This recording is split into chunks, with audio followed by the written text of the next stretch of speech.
Experience का दिलाय? कारण ही कविता काल बसून केल्यात बघा. काल त्यामुळे दुपारीच केली होय. हो, एकदम भारी. कारण काही आहे, की काहीतरी केल्याशिवाय काही मिळत नाहीये. स्वतःवर जेव्हा आपण काम करतो, स्वतःला जेव्हा 1 तासभर वेळ देतो, ह्या सगळ्या गोष्टी मी खूप लोकांना सांगत असते. ऐका, ऐका कानानं ऐकायचंय. काम हातानं आणि पायानं करायचंय. हातानं पायानं काम करत ऐका. पण ऐकल्याशिवाय बदल होत नाही. छोटे एवढे टॉपिक होतात. आजचा भारी वैशालीताईंचं जे बोधकथा असणार आहे ना, लाईफमध्ये ह्या बोधकथांमुळंच आपलं आयुष्य हे अर्थपूर्ण होतं. त्याला काहीतरी अर्थ आहे. तुमच्या जगण्याला पण अर्थ आहे. आणि ते अर्थपूर्ण लाईफ, मग तुम्ही म्हणाल पैसा म्हणजे अर्थ काय? ते तर लागतच लागतं. त्याच्यानुसार सुद्धा तुमचं लाईफ असायलाच पाहिजे. कारण कार्यक्षमता असेल तर तुम्ही आणि ऍक्शन असेल तर तुम्हाला पैसा पण मिळतोच मिळतो. पण आपल्याला पहिला मी बोलताना अर्थपूर्ण बोलायला पाहिजे. मी काम करताना सुद्धा त्याला काहीतरी मीनिंग पाहिजे तर ते होतं आपलं. तसंच आहे, की हे सगळं केल्याशिवाय भेटत नाही आणि हे सगळेजण करायला लागलेत. म्हणजे ही फॅमिली आपली सगळ्यांची आहे. आपण सगळ्यांनी मिळून केल्या आणि एकासाठी या अनेक भेटेल. सातत्य करण्याच्या पाठीमागं. ओके. चलो जाऊ आता मस्तपैकी बोधकथेकडं. कारण वैशाली त्यांच्याकडे वैशाली ते व्हिडिओ ऑफ आहे बरं का. जोरदार क्लॅपिंग करणार आहोत. योग पंडित आहेत, योग प्राध्यापक आहेत, योग रत्न आहेत, नॅचरोपॅथिस्ट आहेत, आयुर्वेद रत्न आहेत, संस्कृत रत्न आहेत आणि एवढ्या रत्नांचं भांडार आज आपल्याला छानपैकी आपल्याला सुद्धा रत्न होण्यासाठी मदत करते. Okay, continue. Sumit sir all mute टाका. एकावर 10 फ्री म्हणते, बरोबर आहे ते. यस. वैशाली ते अनम्यूट करा. हा, मी आता केलंय ना.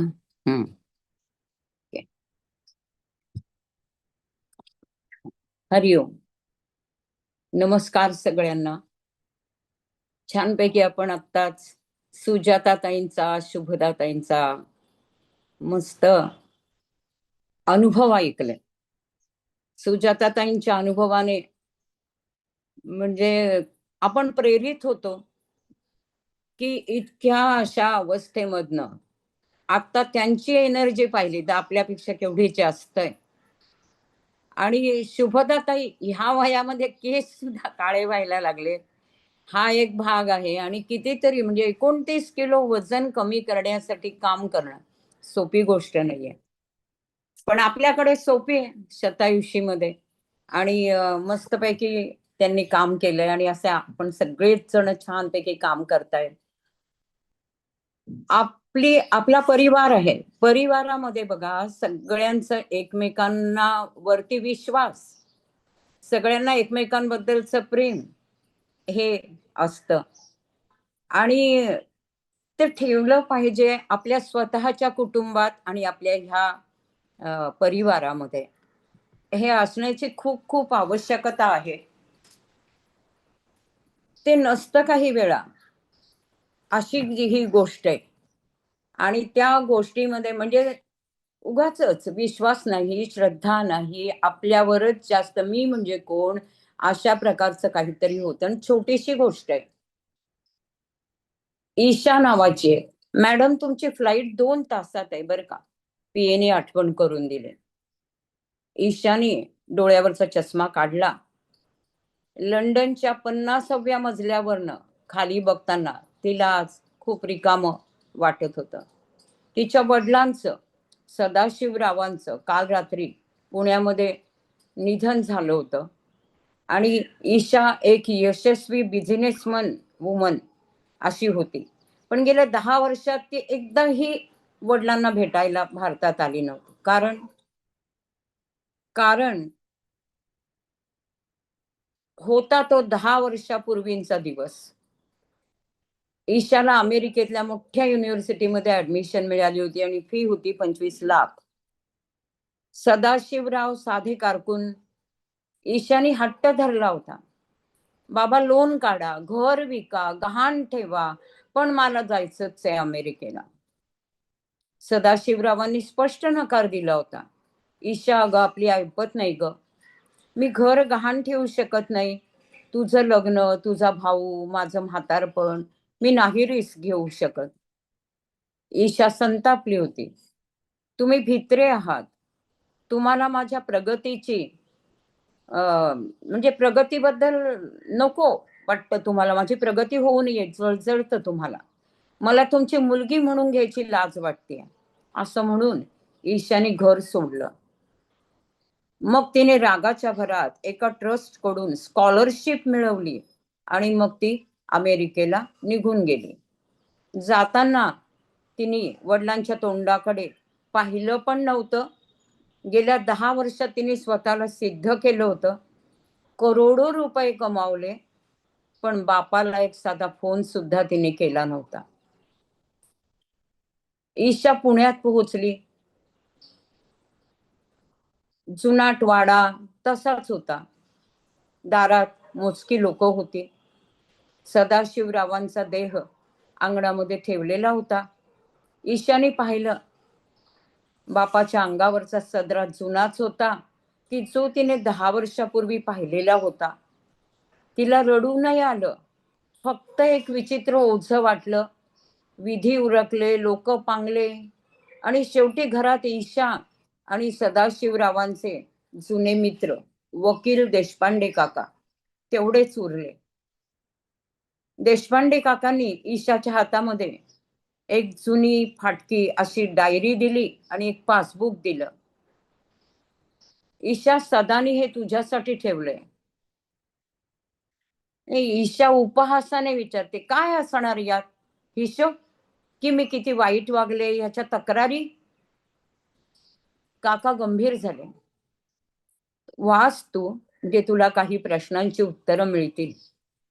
ईशाने डायरी उघडली. हळूहळू वाचायला लागली. काही वेळाने आलं ते पान. तारीख 10 वर्षापूर्वीची. तिथे लिहिलं होतं बाबांनी, आज ईशा रागावून गेली. ती मला भित्रा म्हणाली.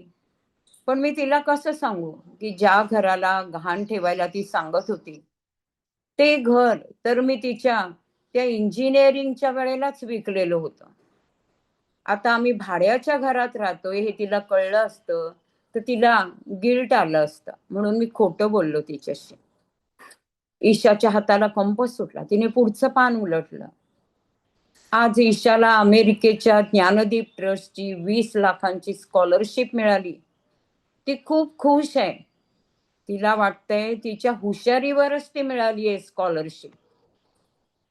तिला हे कधीच कळू नये की ज्ञानदीप ट्रस्ट मध्ये मी माझ्या प्रॉव्हिडंट फंडाचे सगळे पैसे, गावी असलेली वडिलोपार्जित जमीन विकून जमा केलेले पैसे, असे सगळे पैसे तिथे जमा केले. तिला वाटेल की बापाने मदत केली नाही, ती माझा तिरस्कार करेल. पण चालेल, माझा तिरस्कार करून का होईना, पण ती जिद्दीने शिकेल. ती माझ्या उपकाराखाली दबली असली तर आकाशात उडू नाही शकणार. आणि म्हणून ईशाच्या पायाखालची जमीन सरकली. ती ज्याला स्कॉलरशिप समजत होती ते तिच्या बापाचं रक्त होतं, घाम होतं. ज्या बापाला तिने भित्रा म्हटलं, कंजूस म्हटलं, स्वतःचं म्हातारपण विकून त्यांनीच तिचं भविष्य विकत घेतलं होतं. ती रडत रडत शेवटच्या पानावर आली. तारीख होती 2 दिवसापूर्वीची.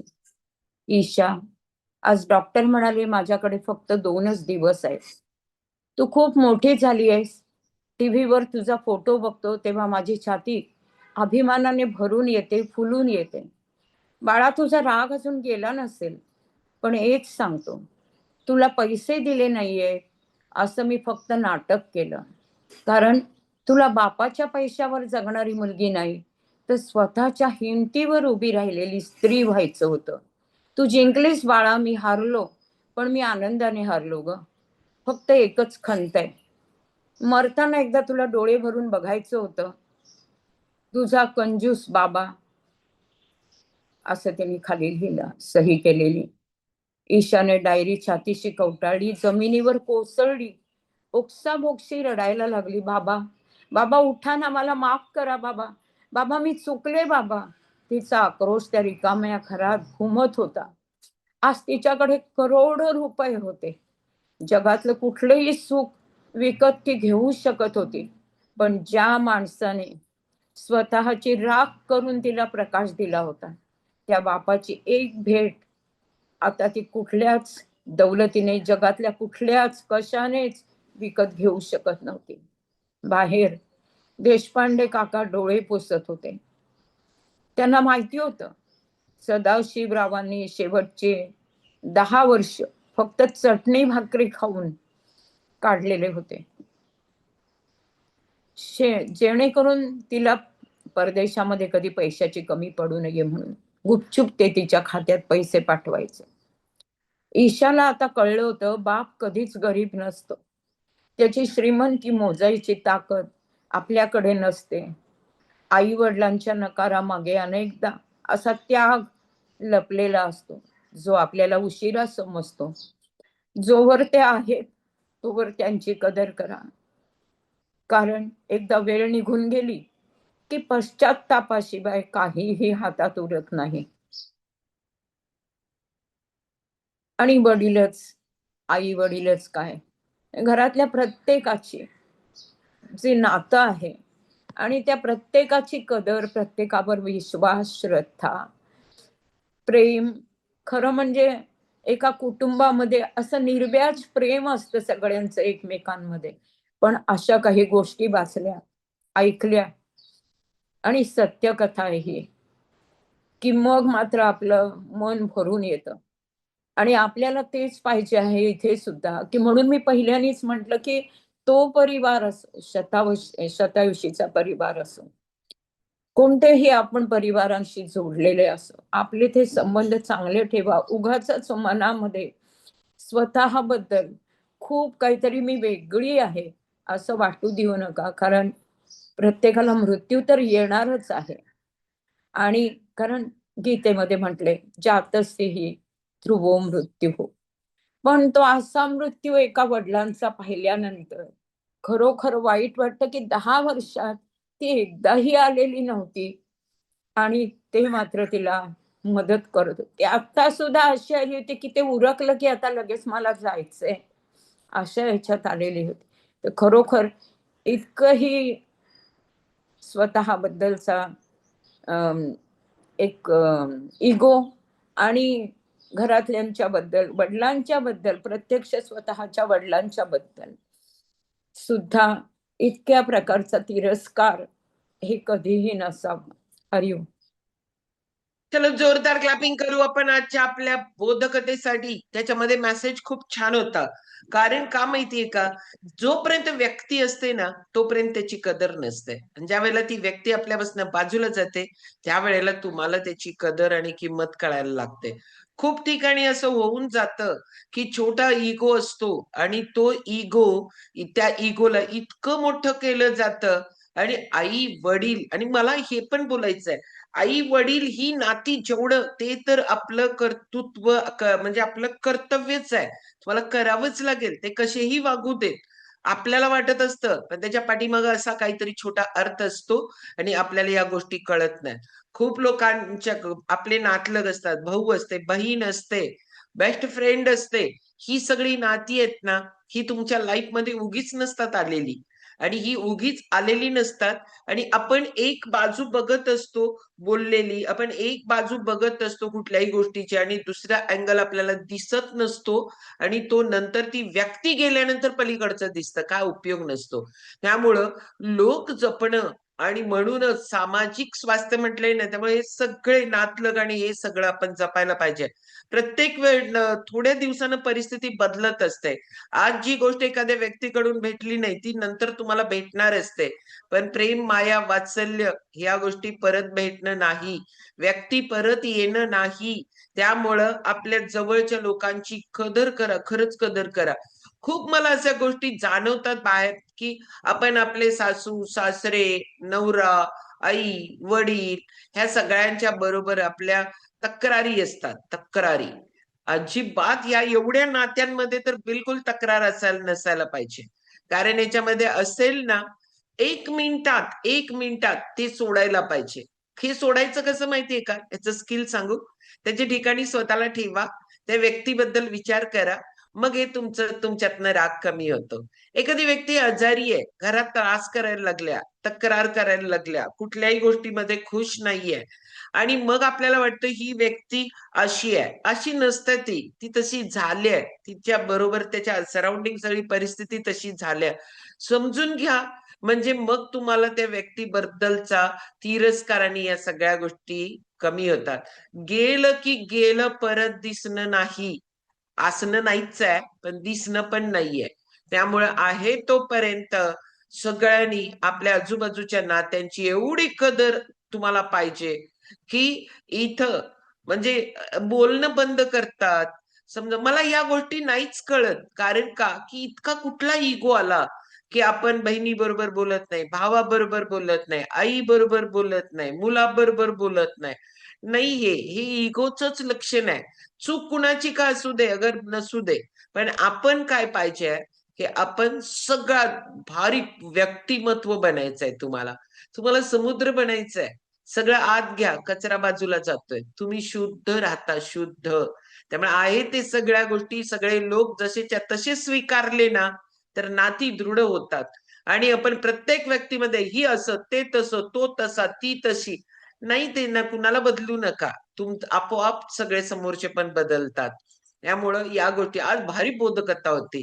कारण आई, वडील, सासू आणि सासरे ह्यांची ज्या वेळेला मी तुम्हाला सांगू का, कुरबुर असतेच प्रत्येक घरात. नसते असं बिलकुल नाहीये. थोडं फार असणारच आहे. मग त्याच्याशिवाय तुमच्या जगण्याला अर्थच नाहीये.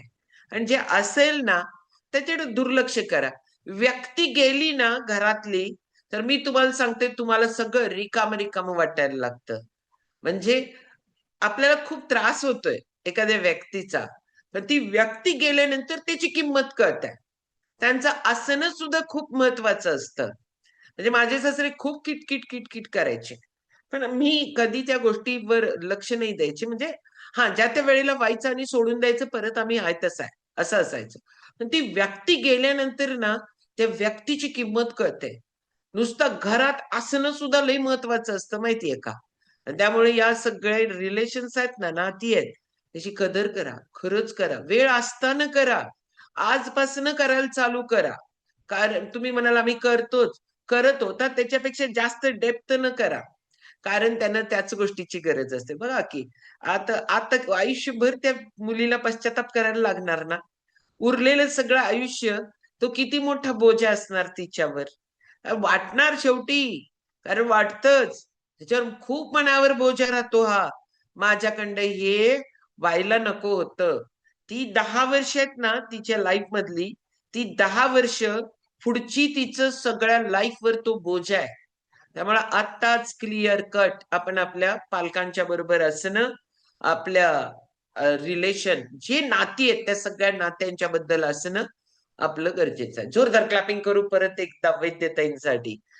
ओके, चलो. खूप लोक. उद्या रविवार आहे. उद्या रविवार जरी असला तरी उद्याचं रविवारचं व्याख्यान नाहीये, कारण उद्या आमचा फिजिकल इव्हेंट असतोय आणि त्याला खूप लवकर जातो आम्ही. त्याच्यामुळे उद्याला इव्हेंट आहे, त्यामुळे नाहीये. पण सोमवारी नवीन वर्ग स्टार्ट होतोय. तुम्हाला उद्याला 1 तास जो मिळणार आहे ना, तो खरंच आपल्या जवळच्या नात्यांसाठी कान गट्टा पकडून